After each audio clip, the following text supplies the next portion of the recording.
This is Peter Tobin introducing Lux Radio Theatre.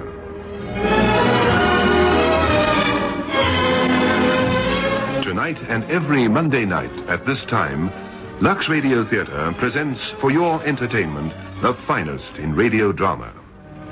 This week we bring you A Well-Dressed Man by Frederick Raphael. When John Joseph Jenks was charged with murder, he pleaded as an alibi that he was drinking with a well-dressed man about 5 feet 9 inches tall who answered to the name of Phil. A plea that was to lift Phil Mallard from out of his obscurity as a dispenser for a suburban chemist into the limelight as chief witness for the defense at the Old Bailey. It was to do more.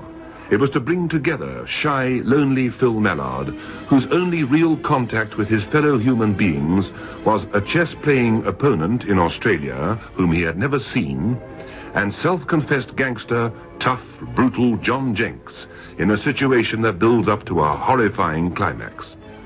Frederick Raphael lives up to his worldwide reputation as novelist and film scenario writer with the brilliance of his character portrayals and his ability to create a climax that will astonish you despite its seeming inevitability. Listen in a few moments to A Well-Dressed Man, adapted and produced for Lux Radio Theatre by Michael Silver. Wherever... Now, Act 1 of tonight's Lux Radio Theatre presentation, A Well-Dressed Man.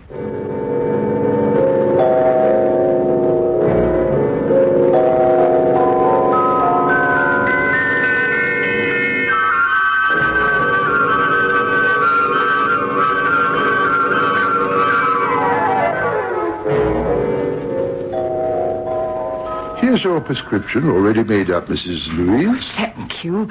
I see you've got a new radio set. Yes, one of these new kind of transistors. Here. The solicitors acting for John Joseph Jenks are particularly anxious to contact a man Jenks says he met in a public house in Putney on the evening of the murder. The man was well-dressed, about 5 feet 9 inches tall, and is said to answer to the name of Phil. Yes, nothing but murders and murder trials. Well, good day to you, Mrs. Louise. Good day. Oh, excuse me. Good morning, Mr. Laban. Good morning. I fear I'm a couple of minutes late. There was a queue outside the football ground. I had some difficulty in getting through. One gets punched about. Well, you don't look as if you've suffered any damage. Oh, no, not at all. Forgive me asking, Mr. Laban, but was there any post by any chance? Have you been applying for jobs again? It isn't that. I mean, I shouldn't like you to think that I Mr. would... Mallard, how many times have we been over this ground during the last, 10 years? It isn't a reflection on... I know, Mr. Mallard, I know. I quite appreciate your motives. I've often felt much the same myself. One doesn't enjoy being in a backwater. No, one doesn't. But quite frankly, wouldn't you do better to reconcile yourself? Reconcile myself? No one's going to take up the references of a not very young dispenser working for a not very successful branch of a not very famous firm of suburban chemists. Now, really, are they? Mr. Mallard, wouldn't it be wiser, I speak now as one who has been your colleague for a period of years, would it not be wiser to accept the situation and not waste your threepences on stamped addressed envelopes which never get used? You don't think I'm the man they're after? Frankly, no. I don't think you're the man they're after. The thing is, You feel that you're wasting yourself. I know, Mr. Mallard.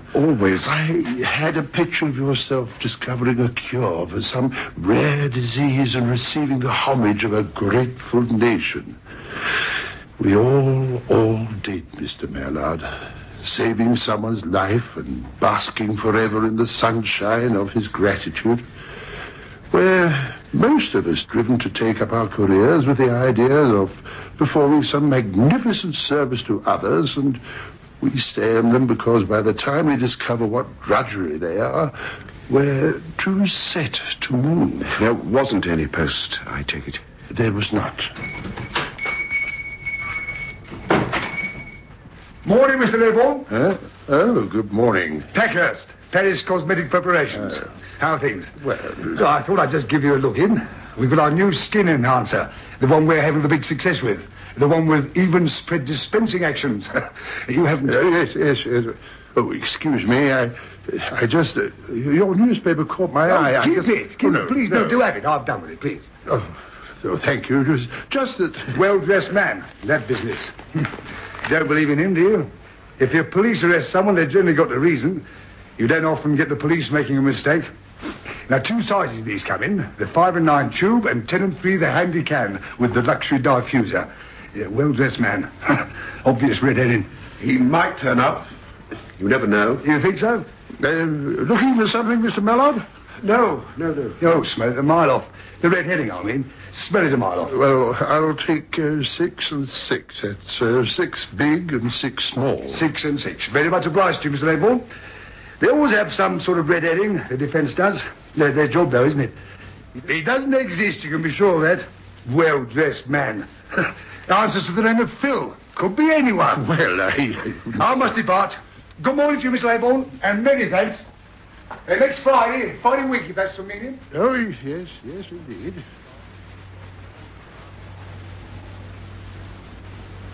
Yes? Good afternoon. Good afternoon. Can I help you? Don't you recognize me, Vivian? Philip! Oh, good gracious me, no, I did not at first. Well, how are you? I'm all right. Are you going to come in? Thank you. I wondered if you might... We are expecting people in a little while, but... I just wanted a word with Basil, if I might. I'm sorry if it's a bad time. Oh, well, it's always a bad time these days, I'm afraid. Life's one long rush. People, and more people. If it isn't American editors, it's local flower shows, you can imagine. Yes. Well, I'll go and see if Basil's about here. Thank you. That's about it, I think. The usual piece about inquiries for stamped addressed envelopes, Brigade. Sorry to disturb you, darling, only, Philip's here. Philip? Your brother. Philip? What's he want? Well, he didn't say. He wants to see you, that's all. I suppose someone must have died or something. Oh, dear. Oh, well. Olive, call Dennis Thingamabob. Tell him I'd love to lunch on Friday. Oh, and get hold of that man from Vacation Magazine. Tell him I'm on for the Chateau country. And how many words do you want and when? Oh, and call the Maison Provençale. Tell them I want a table for 8 for tomorrow. And make sure they know who we are. I don't want limp game, chips and Empire cough mixture at 22 and a head, all right? Yes, Mr. Mallard. Philip. Yeah. Oh, Philip, my dear old boy, this is a surprise. I'm sorry, I seem to have come at a bad moment. Well, you weren't now. Oh, what have you got there? Oh, only this... It's your scrapbook. I was... Oh, one of our scrapbooks, have you? Silly, really, keeping all that nonsense. Very impressive. Well, it's a living. You're looking as spruce as ever, Philip. How are things? Still the same. Time you found yourself a wife. I shall never do that, I don't suppose. Not now. Well, I'm going back upstairs to finish getting ready. Do excuse me, Philip, will you? Of course. It was nice to see you again. Oh, lovely to see you. Oh, Basil, the caterer, will be here in half an hour, darling. He knows where everything is if you let him in. I will.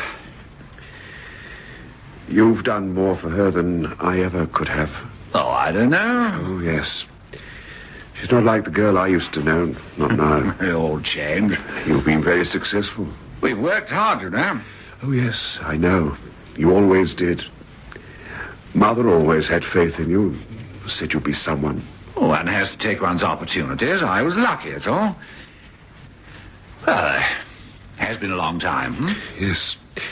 We haven't met since the funeral. Mother's. Poor Mum. No, we have. Never fault you on a date, eh, Philip? No.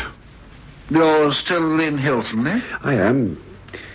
This is a nice place. Nice enough, terribly cramped, of course. Luckily, we get about a good deal, or we should feel like birds in a gilded cage, all dressed up and nowhere to stretch out. Hmm? Yes. I gather you're abroad a good deal. Well, we have to be. Needs must when the bank manager drives.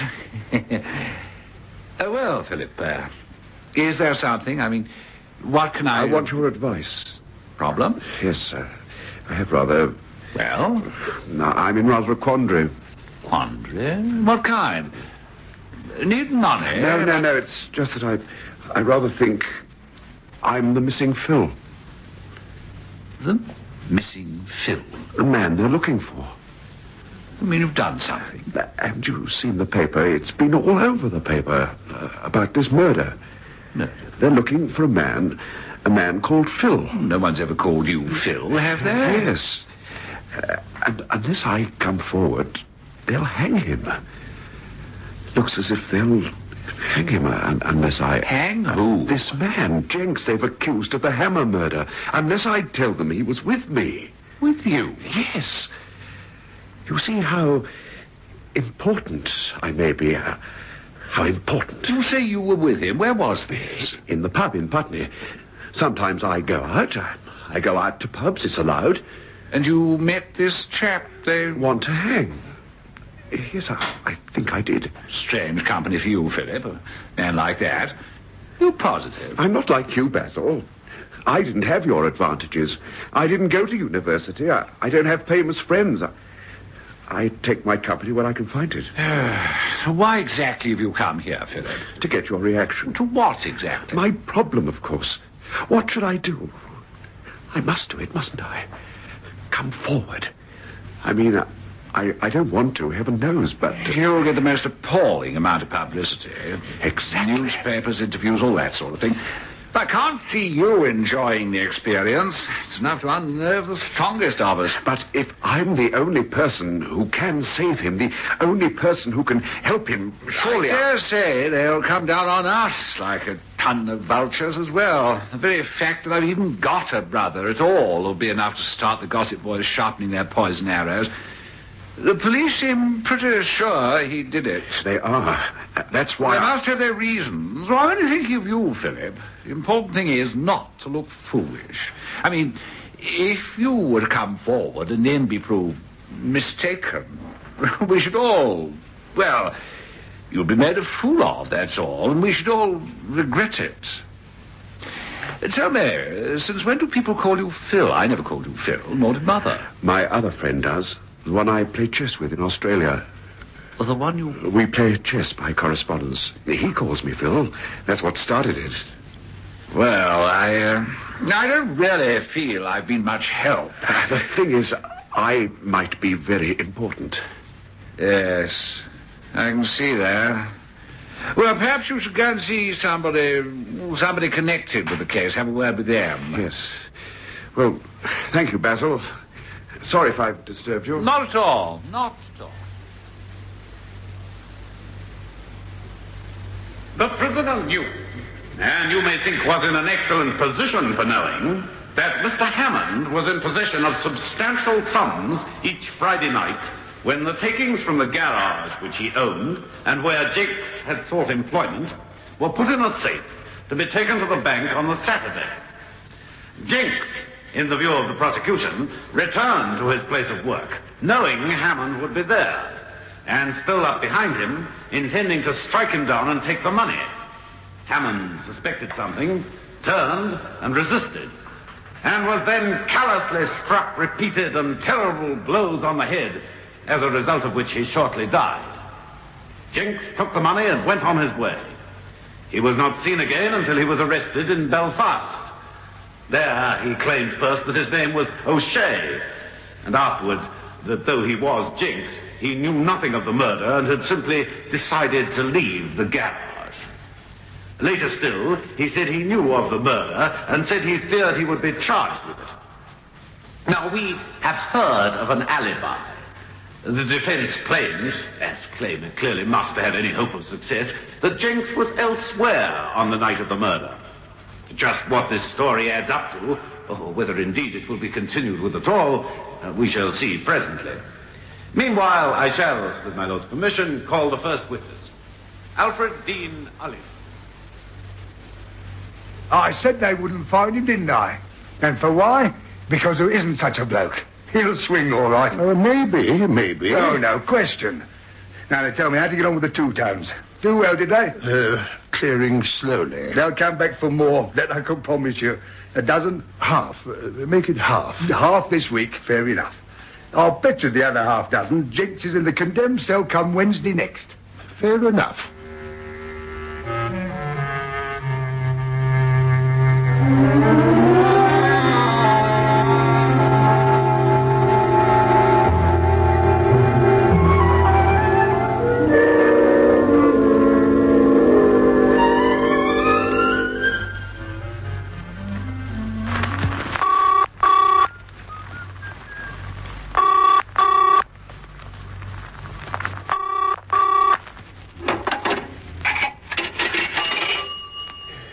Central 0181.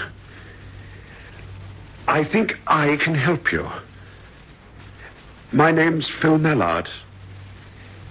That's right. Phil.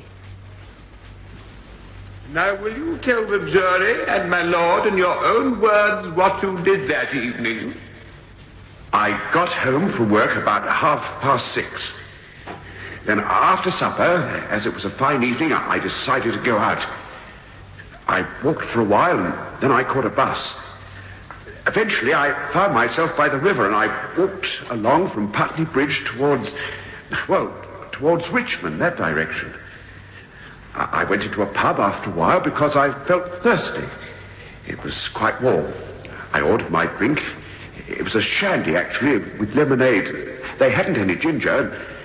I sat down, and there was a small table on the terrace. I sat there.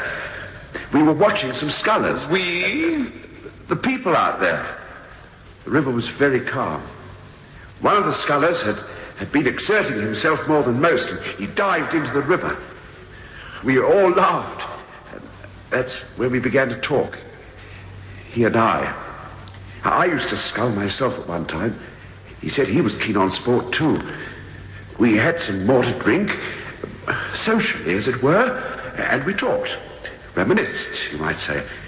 We went on talking till the pub closed, and then we walked to the bus stop, and I caught my bus. And you're sure that that was the man with whom you spent the evening? Positive. Yes. You've left it pretty late in the day, Mr. Mallard. Well, haven't you left it pretty late in the day? I suppose so. You suppose so? Why did you not come forward before? I was afraid to. Well, of what were you afraid? I don't know. Notoriety? Notoriety? Being asked a lot of questions. Well, I'm afraid your fears in that respect were more than justified. I shall indeed be asking you a lot of questions. Now, you say you are absolutely convinced, without the remotest possibility of doubt, that that was the man with whom you spent the evening of the 3rd of August last? I am. Had you ever met him before? Never. Have you ever met him since? I have not. Mr. Mallard, have you seen photographs of the accused in your newspaper at all?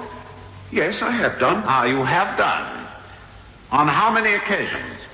A couple or so. You've seen photographs of the accused more often than you've seen the accused himself. That's true. Only one thing at a time, Mr. Mallard, if you don't mind.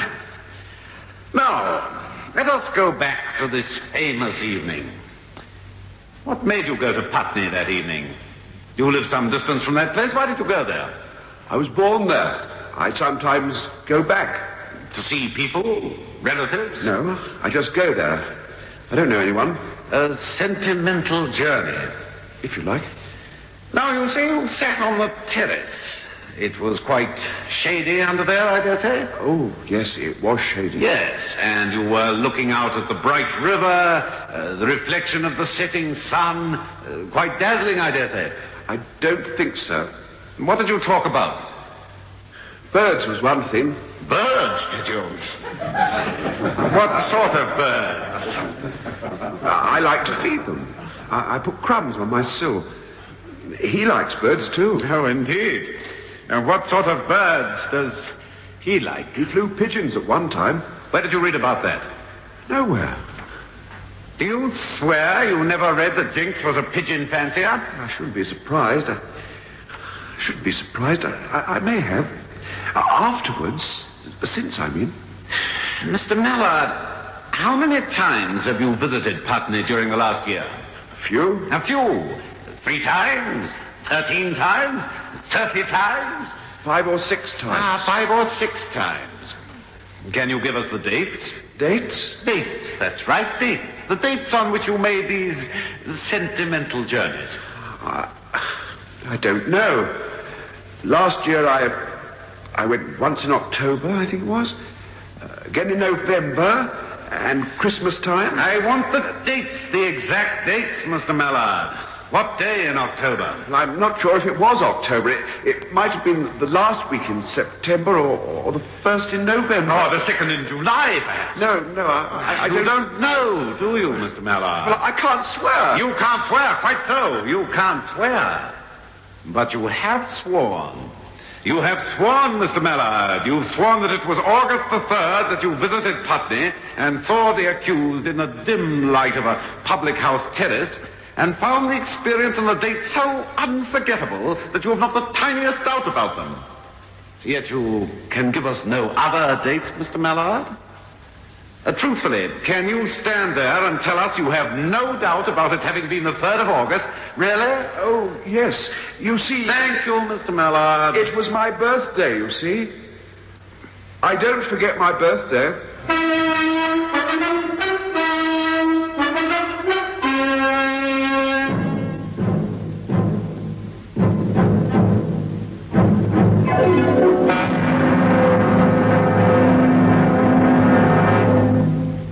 It's here.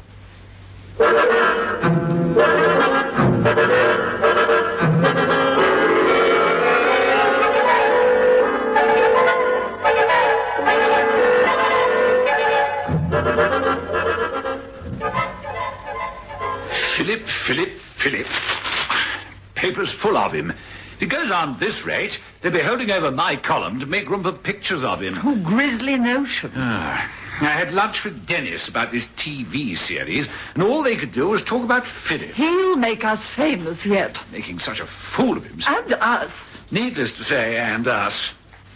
Do you know, one of the people at lunch actually wanted to meet him. Meet him? What for? They thought he sounded interesting. Interesting. Philip. Basil, do you think he's going to get that man off? Oh, I don't know. If he's telling the truth, well, after all, why should he make it up? Philip, of all people, why should he? You may well think that Mr. Mallard is the most important person in this case. No one could occupy a more crucial position than he does. For if you believe his evidence, the whole case for the prosecution must fall to the ground. Jenks, even if he were equipped with the fastest motor car, could not possibly have been with Mr. Mallard and committed the murder. You've heard ample evidence on that score. Many things are possible, but one cannot be in Putney and in Hornsey at the same time. Either Mr. Mallard has wrongly identified the accused, or the accused must be acquitted. You've seen Mr. Mallard, and you must come to your own conclusions. Does he seem the kind of man who would claim notoriety? Is he the kind likely to suffer from hallucination or self-delusion? Is he the victim of a simple mistake? Or again, is he telling the truth? You may well ask yourself what possible motive he'd have in fabricating the story he has told us. Mr. Mallard is the only person who can claim to have seen the accused at the time of the murder. The evidence against Jenks is, you may think, very strong, but it's also very circumstantial. Against it, you must place the evidence of Mr. Mallard. It's as simple, members of the jury, and as difficult as that. I can give no direction to you on this matter. It is you, and you alone, who must decide. Members of the jury, are you agreed on your verdict? We are. Do you find the prisoner guilty or not guilty of the crime with which he is charged? We find him not guilty. And is that the verdict of you all? It is. I order that the accused, John Joseph Jenks be discharged forthwith. Well, Inspector, there it is. I'll never believe he didn't do it. No, there's nothing we can do now. No, true. What about this man, Mallard? What do you make of it? Cracked. Must have been. He didn't seem cracked. Well, let's hope we manage to pin something on Jenks before he goes and does it again. Well, that's your business, Dwyer. That's right.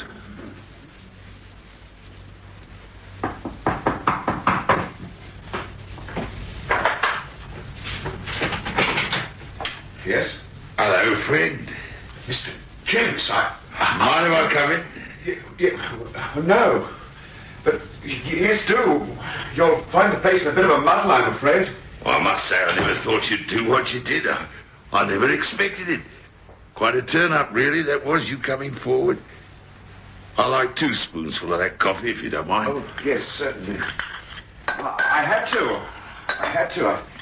I could never have borne it if they'd found you guilty and if they'd... Hang me? They would have too, you bet. Should have seen old Dwyer's face when I come out of court. Should have seen his face, old Dwyer. What? Inspector on the case. Livid. Livid. Oh. You are? Yes, sir. Well, I had to come and thank you. I mean, in the circus, it was the least I could do, wasn't it? Very nice of you. Very nice of you, come to that. It's nothing. Nothing? Saved me blooming neck, no fooling. No, I had to express my gratitude to you, didn't I? I mean, saving the life of a complete stranger like that. I mean, that deserves gratitude, that does, doesn't it? It was a pleasure. Pleasure, was it? Oh, that's nice. You, live alone then, here, do you? Yes, I do. Very interesting, that is. Yeah, very interesting. All alone, do you? That's right. Wife dead, then, is she? I never had a wife. Don't worry, you haven't missed anything. Very interesting, though, that is. Never had a wife. You, not like them? She married someone else. Did she? I see. Never had the urge since then, haven't you? No. Coffee all right? If you want some more sugar... do with a spot, thanks. Sweet tooth, me. Well, all alone, are you? Nice place you got. All the amenities, very nice. It's simple, but... Yes, simple. You should see some of the places I've kept in. Luxurious, this is. No, I never realized you had a place like this. Never intruded if I'd known. It's perfectly all right. No, I mean that night in the pub when we was watching the river and all that. I'd never have intruded myself if I'd known what sort of bloke you were. I had to come and thank you, give you my gratitude tonight. It's very nice of you. I'm glad you came. Lonely, I dare say. Eh? All by yourself. Never been married. Well. Your birthday, was it? On the 3rd of August. That's your birthday, is it? Yeah, 3rd of August. How old are you then? 45. Are you really? 45, eh? That's very interesting, that is. Got any biscuits, have you? Biscuits? I could do with something to eat, matter of fact. I'll see. Makes you peckish being tried for murder, it does. Nervous tension, think it must be, yes. Hanging about, you know. Yes. I've got some digestives and some cheese if you'd like it. Well, that'll do. Yeah, you should have seen old Dwyer's face. Funny people, coppers are. Never let you off the hook. You know that? Well, I don't suppose you would, respectable bloke like you, but they never let you off the hook. I've cut the ride off. Furious. Yeah. It's like old times, this is, eh? You and me, eh? Yeah, yes, Go round to my digs, the place I used to live. You'll find one of them there. One of them? You'll find a copper hanging round the door, waiting, hoping I'll do something else. Very interesting, that is, about coppers. One-track minds. What will you do now? Do? Now the case is over. Where will you go? Well, I don't know. I hadn't thought.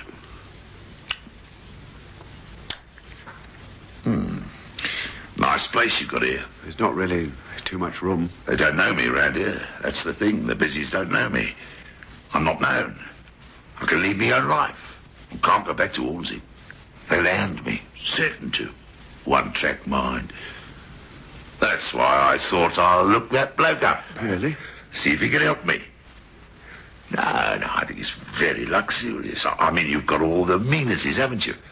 Fancy you remembering me. That's what gets me. Really recognised my face, did you? Yes, of course. Amazing, that is. What's your racket, then? What do you do for a living? I work in a chemist. Oh, chemist, you. Very interesting. Big one? Reasonable one. Not large. Reasonable size? That's right. Yes. I have to be at work quite early in the morning. I have to get to bed quite early, otherwise I can't do my work. Incapacitated, quite. Don't mind me. I mean, if you want to kip, don't mind me. Whenever you want to, I mean, just, you know. Hey, play chess, do you? If you don't mind... Or something wrong? No, don't touch those chess pieces if you don't mind. Oh, I beg your pardon. I do apologise. Important, then, that is it? It's an unfinished game. Well, why don't you finish it? My opponent's in Australia. Ah, why? Well, he lives there. He sends me his moves, and I send him mine. I see. Couldn't you find no one nearer, then? I don't happen to have done so. Ah. I suppose... What? You're not a chess player? Nah. I used to play solo, but not anymore. In Australia, is he? Right, Stu? Yes. We managed to exchange moves once a fortnight. Do you really? Very interesting, that is. Once a fortnight, do you? Sometimes less, sometimes more. Oh, I know. Do you really? You're cracked, aren't you? I'm sorry? Cracked. Nutcase, aren't you? I think perhaps... Bombed, aren't you? It'd be better if you... Playing chess with a bloke in Australia. Popping up out of the blue at the Bailey. It was nice of you to come round, and now, if you don't mind, I'm going to bed. I'm not stopping you. I'd be very glad if... Would you care to come round again? Have some coffee? I mean, you really deserve to be locked up, you do, don't you? Playing chess with a bloke in Australia. Fantastic, that is. I mean, just imagine if old Muckface had got that out of you. Would I be wrong in thinking that you played chess with a man in Australia? I mean, all he had to do was ask you a question like that, and I'd be playing drafts for the Death Watch. I mean, straight. You're a pretty rum bloke, you are. You think so? Dead rum. Oh, never mind. This is a nice place, I must say. All the amenities, haven't you? I mean, you must come again. Short of company, then, are you? Lonely? It can be. Just think of being in the condemned cell, like. I should think that is lonely and all. Yes. People around you all the time there, though. Lonely. I suppose it would be. I mean, watching you. Horrible that must be. Quite. Nerve-wracking that must be, I should think. Well, you got me out of that all right then, friend, didn't you? I mean, you looked after me, didn't you? Saw me all right then, didn't you? Oh, it was nothing. No, I suppose not. Got your name in the papers? Yes. Both of us did. Both of us did, you're right there. You got something there, all right. Famous we are. It's all over now. For them it is, but not for us. I mean, we're a famous pair, you and I. I mean, you've got your cuttings, haven't you? Got your scrapbook there, I see. Been pasting some new ones in, I see. Oh, stupid. I ought to get rid of them. It was stupid of me. No. I differ there. I don't think so. A man's entitled to his cuttings. It's an old story, that is. Got mine all right. Oh. There we are. Got mine here, all there. Got more than you, too. Naturally. Naturally, as you say. I mean, you didn't come in till late, did you? Sitting on the terrace watching the river, did you? No. Oh, that's a nice scrapbook, that is. How much that set you back then? 16 and 6. 16 and 6, did it really? Get me one, can you? Well, you can get one. Why don't I like to show me face? They're on sale in the stationers. It's the busies I'm worried about. As soon as they know where I am, I shan't be able to call me life my own. Like being under the Death Watch it'd be, promise you. One-track mind. Next time you come, I'll have one for you. You see, they never give you a second chance, the busies don't. Get their tabs on you, you might as well take a running jump in the Grand Union Canal. I mean, I can't show me face, that's the truth. You know what I mean, don't you, Fred? Well, yes. No, I mean, this is a lovely place. This is your nice place you got here. I mean, if I can lie low here for a bit, all the amenities, haven't you? Well, I can get a second chance, like. Lie low? Look, you got me into this. I? You get me off, didn't you? Don't deny that, do you? If it wasn't for you, I wouldn't be here. I wouldn't be on the loose, would I? But you can go anywhere. You were acquitted. You can go anywhere. You should have seen Dwyer then. Livid, furious he was. No, I got to be somewhere out of harm's way. I mean, you got me into this, didn't you? Meeting me in the pub, like you said. I mean, it's your fault I'm here. It's not anyone else's fault, is it? You're welcome to stay tonight if you want to. I've got no choice. No alternative, friend. I mean, that's straight. I'll be perfectly straight with you over this. If you don't mind the sofa. Oh, not tonight, no. That'd do very nicely. I'm surprised you don't have a spare bed, though, for visitors. People who come to stay. I'm prepared, ain't you? I don't know people. No? You're going to have a rug and a pillow, if you like. Make yourself comfortable on the sofa. Yeah. All right? That looks very cosy. Very homey, that does. I'm afraid it's rather makeshift. Makeshift? Educated, aren't you? Educated bloke. I went to school. I didn't go to university. My brother... Educated bloke, thought you were. There we are. I go to work about 8:15 and I have to catch my bus. Right, you are 8:15. I have to be out of here. I'm with you. Well, I'll leave you. Okay, Phil. Good night, Phil.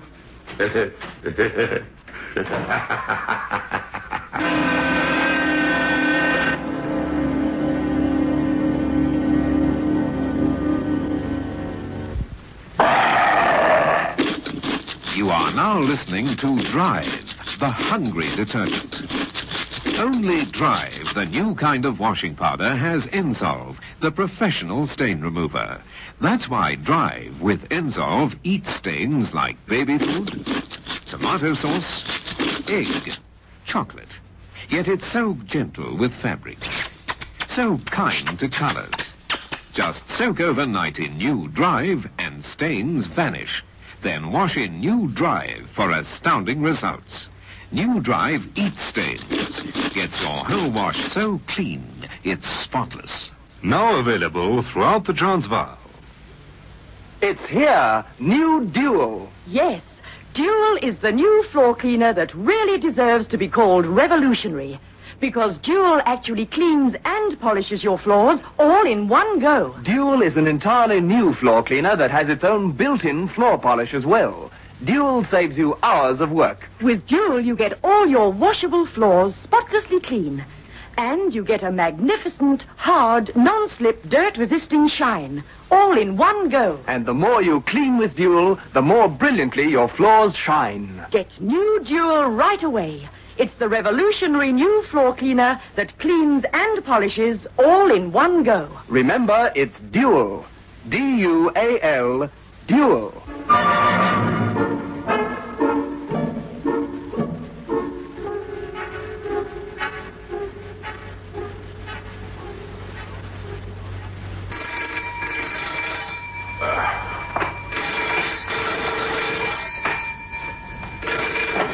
Basil Mallard. Oh, Mr. Mallard, sorry to disturb you. My news editor asked me to get hold of you. I hope it's not a bad moment. Oh, not at all. What can I do for you? Well, we were just wondering if you were having a celebration at all this evening. Celebration? That is the Mr. Mallard, isn't it, speaking? I hope so. Mr. Mallard who gave evidence in the trial. No, that's my brother. Oh, I beg your pardon. I'm so sorry. I asked them to get me... They must have got me the wrong one. Would you have your brother's number at all? No, I'm afraid not.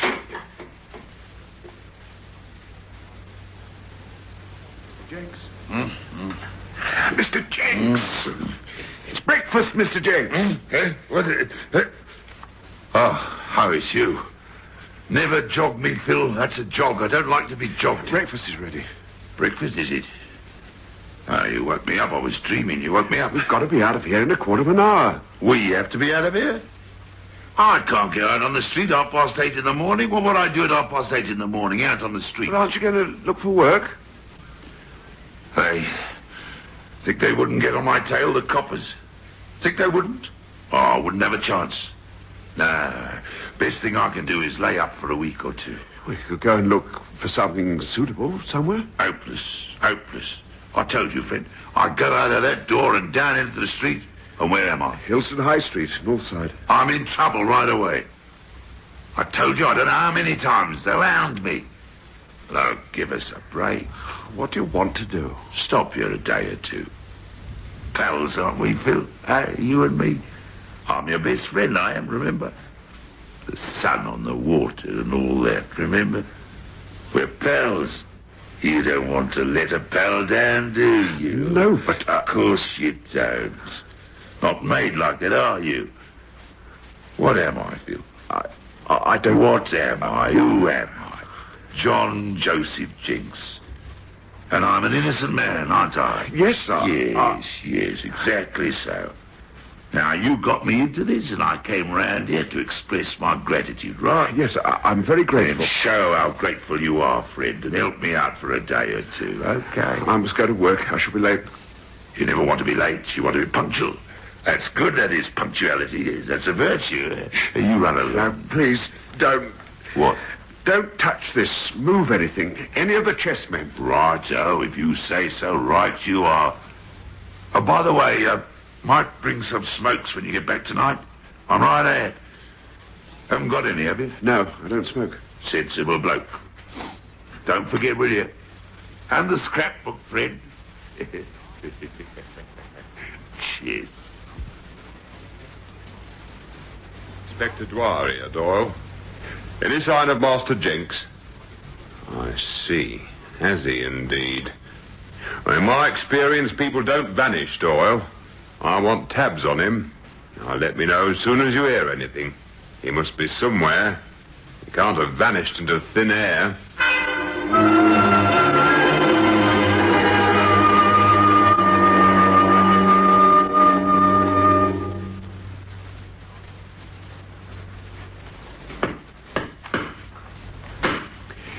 Don't... Oh, sorry. Bang too hard, will you? Oh, don't worry. I can handle an hammer. I was just putting a couple of nails in this picture. You and me coming out of the Bailey. Good, isn't it? I thought we should put it up. Memento. Got the book, have you? The scrapbook? I managed to get this. Ah. Flimsy, isn't it? Flimsy, that is. Unsubstantial. Well, it was all they had. All they had. Go on. The shops were closing. It wasn't proper stationers. All they had. You want to watch it? It was a general store's on the corner. On that corner. You want to watch it? You telling the truth, are you? I couldn't get anything else. I'll have to do. Have to do? What do you mean? See if you had the baked beans. That's right. Only one they had. I don't believe you. Both tins. Well, I got hungry. I was hungry. You had no business to eat both of tins. You're changing the subject, you are, aren't you? You're not telling the truth, are you? What? About the scrapbook. You're not, are you? It's the only one they had. If you and me are going to be friends, if we're going to stay friends, you're going to have to learn to tell the truth. I mean, I can't stand fibs. You're a liar, aren't you? If you can't be polite, well, you just have to... No, I mean, you're what they call a liar. I mean, a real liar, aren't you? Please don't... I mean to say, you're a case, aren't you? What they call a case, you are. Bonked, I mean, aren't you? No, straight. If you've had supper... I'll tell you something if you like. Yes? I've had an offer. Offer? That's right. Bloke I met in a pub made me an offer. What are you trying to... I'm not kidding you. He did. What's for supper, then? You ate both tins of baked beans, both. Well, it was parky-like, you know. You'll have to have cornflakes. That's breakfast food, really, isn't it? Cornflakes. That's all there is. All right, then. Only what do we have for breakfast? Toast. He did. Made me an offer. Why do you tell lies? It was the only one they had. I can't trust you, Phil. That's the truth. I can't trust you. Can't believe a word you say. It's awkward, that is. I mean, I've got no basis of trust. 1,000 quid straight. £1,000 this bloke offered me. What for? My story. After the trial, this was. After you sprung me, like. Then in a pub afterwards, 1,000 quid. Why did you refuse? I didn't. I said I'd think about it. Consider it. Said I would. I've got his number, you know, for when I decide. What story exactly? Not every day a bloke gives up 1,000 quid. Sunday paper. Doesn't happen every day. I mean, a chance like that to have my own column, right? Sort of thing you dream about, isn't it? Having your own column. I saw a picture once. Bloke had his own column. My brother... What's that? Oh, what's he done? My brother has his own column in a newspaper. Does he really? Oh, it's very interesting, that is. Make a lot of money then, does he? Got a nice house and all that business? Oh, yes, indeed. All the amenities plus? It's very elegant. That's the word. Luxurious, am I right? Yes. He's done very well. He's got everything. Travels a lot, everything. I'd like to see the house where he lives, your brother. Elegant, I expect. Away a lot. 1,000 quid I could have made. That's a lot of money, isn't it? Your brother make that much for his articles? I don't know. Well known, is he? Quite. Well known as Godfrey Wynne? I don't know. Dare say. Very interesting, that is. Well known as Godfrey Wynne. No, I'd like to see the house. I think they've moved from where they were. I fancy they've moved. You find the address, Phil, eh? I don't know that I believe you about them moving. I don't know if I can trust you. Terrible thing, you know, living with someone you can't trust. 5 years you could get.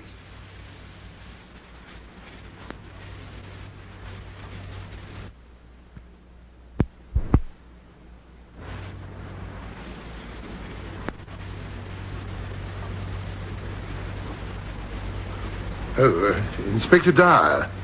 Oh, certainly. Mr. Mallard isn't here at the moment, I'm afraid. He stepped out for something. But I'll tell him you called. Oh, yes, I quite understand. Perfectly all right. I'm sorry, but you have to leave here. Don't start. To the police. What about the police? What have they been up to? Here, have you... I haven't done anything. Only they called at the shop this morning where I work. They wanted me to call them up. I haven't yet, but... You're not uttering threats. Uttering threats? Threatening me. You're not, are you? They're suspicious, that's all. You tell them where I haven't spoken to them at all yet. I was out getting some supplies. I wasn't in. Oh, that's all right then, isn't it? If they didn't talk to you. Well, from what Mr. Laban told me, they were very suspicious. There's been a break-in and they're suspicious. Break-in? The tobacconist's store bashed in. Oh, yeah. 2 nights ago. You don't say. Want a fag? No, I don't, thanks. Got some cash, you said, have you? I'll give you money. Yes, cash. I've got a bit. Haven't made a note of the numbers or anything, have you? Haven't been educated about it or anything? Here we are. They're all odd ones. I've even looked at them. Here. This is all on the up and up, I suppose. I mean, knowing what a liar you are, I wouldn't put it past you to be putting the wind up me. I mean, ones isn't much use these days now. I don't suppose your brother even uses ones, not nowadays. 5ers or nothing. Expect he's got drawers full, eh? Small change once are to a bloke like your brother. Keeps all his money in the bank. Never has any in the house. I promise you. Found the address of it? There's nothing there, I tell you. You must get out of here. Dwyer, was it? You can get down to the bus station very easily. You could be in Manchester tonight. What do I want to be in Manchester for? What am I supposed to do in Manchester? A new life couldn't I have in Manchester? Yes. Got a suitcase? Suitcase? Under your bed? Oh, yes. Only pyjamas? I'll give you a pair. Suspicious, Dwyer, was he? Well... I thought you didn't speak to him. I was going to say... Mr. Laban said he sounded... a toothbrush. Must have a toothbrush. He sounded... businesslike. Would do. That's why I thought he might come round, might call. This isn't a trick of yours, is it? One of your lies? No. You won't tell him when you would have gone? He won't even know you've been here. Get the case. Come on. Thanks, friend. Good luck. Turn right at the bottom, and you're at the terminal. I'll say cheerio, then. Cheerio. Looks like it's too late. I better get back into the bedroom. Only watch it. So much as one word and I'll be on you.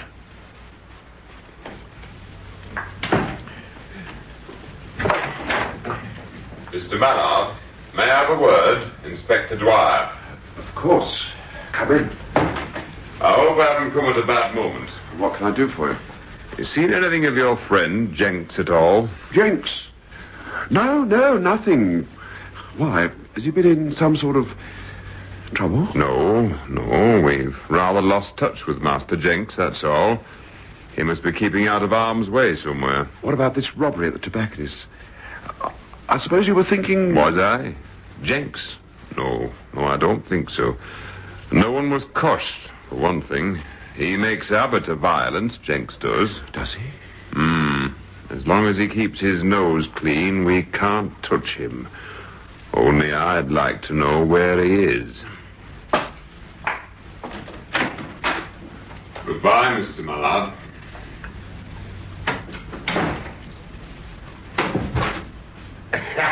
You're a clever little lying swine, aren't you? Dwyer hadn't got a clue. Even when you're trying to tip him off, he hadn't got a clue. Can't trust you an inch, can I?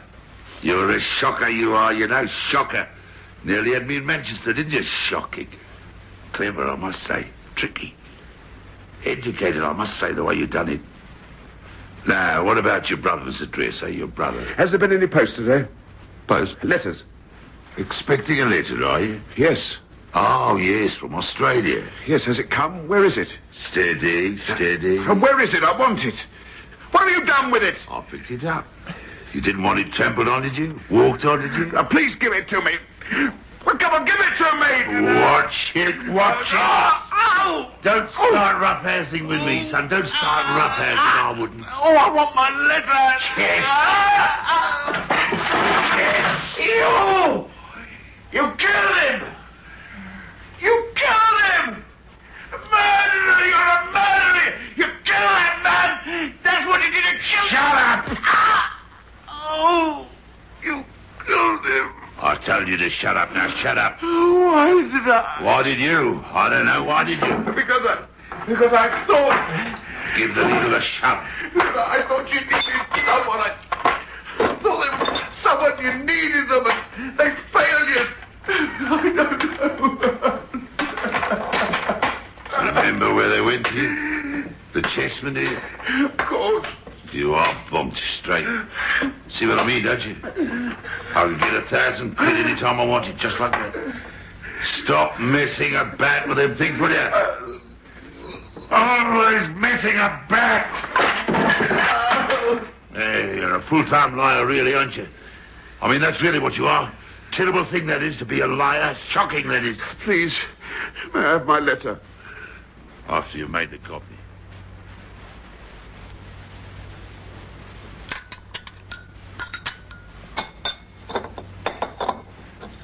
I fancy it's strong tonight. Hello. You've got a new jar for the sugar, haven't you? Haven't seen that before. Oh, yes, I have. Help yourself. Aren't you having none? Sugar? Aren't you having none? No. I won't actually. Not tonight. Good out. There we are then. Nice and sweet. Way I like things. You killed him, didn't you? Don't start, Phil. Don't start. You're not going to have my brother's address, not as long as you live. Oh, we'll see about that. In due course, we'll see. Not as long as you live. So you had it all the time, did you? I mean, you was lying, saying you didn't have it. Telling an untruth, wasn't you? Not to be trusted, are you? Not trustworthy, I mean, are you? Not to be trusted. Come here. Not as long as you live. Come here. No!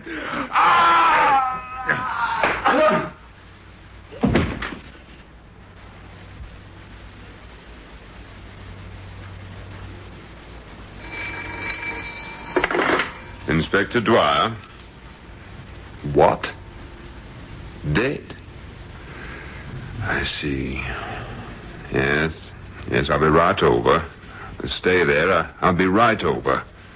I was afraid of something like this.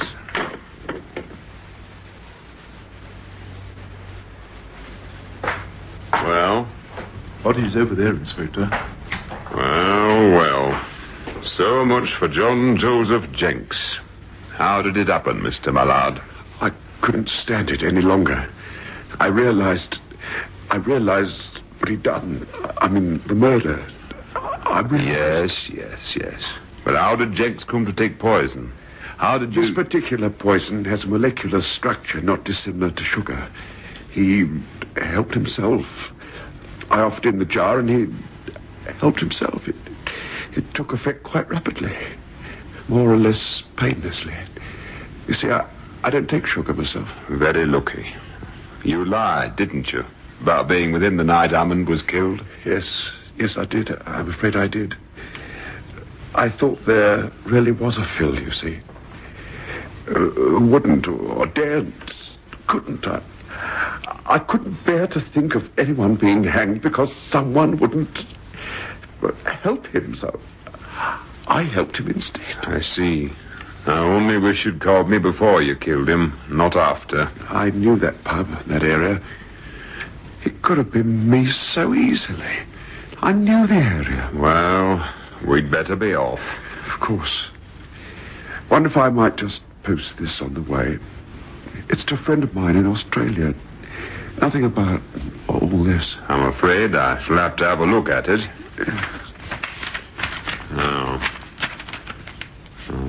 Well, what's this mean? White resigns. Not a code, is it? No, it's just about, our game of chess. I don't suppose I shall be able to go on with it now. No, I suppose not. I suppose this will make you quite famous, won't it? Important. I mean, after all, I'm a murderer, aren't I?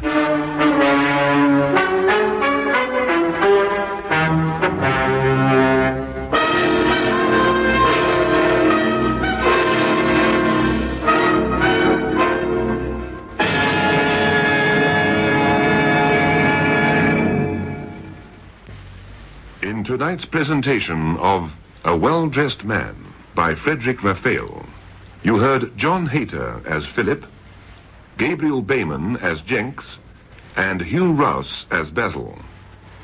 Sheila Holiday played the part of Vivian, and others in the cast were Donald Monat, Bill Brewer, John Whiteley, Stuart Brown, and Derek Royal. A Well-Dressed Man was adapted and produced for Lux Radio Theatre by Michael Silver. Next week, Lux Radio Theatre will celebrate its 1000th performance, and for this very special occasion, takes pleasure in presenting 4 internationally known stars of stage and screen who are at present visiting South Africa: Richard Todd, Jean Kent, Vanessa Lee, and Peter Graves in Canaries Sometimes Sing, a delightful comedy by Frederick Lonsdale. Canaries Sometimes Sing has been produced for Lux Radio Theatre's 1000th anniversary by Anne Freed and directed by Henry Diffenthorpe. So until next Monday night at 8:30, this is your Lux Radio Theatre host, Peter Tobin, bidding you all good night. Enjoy brighter radio listening with Blaupunkt Radiogram's automatic pre-select tuning.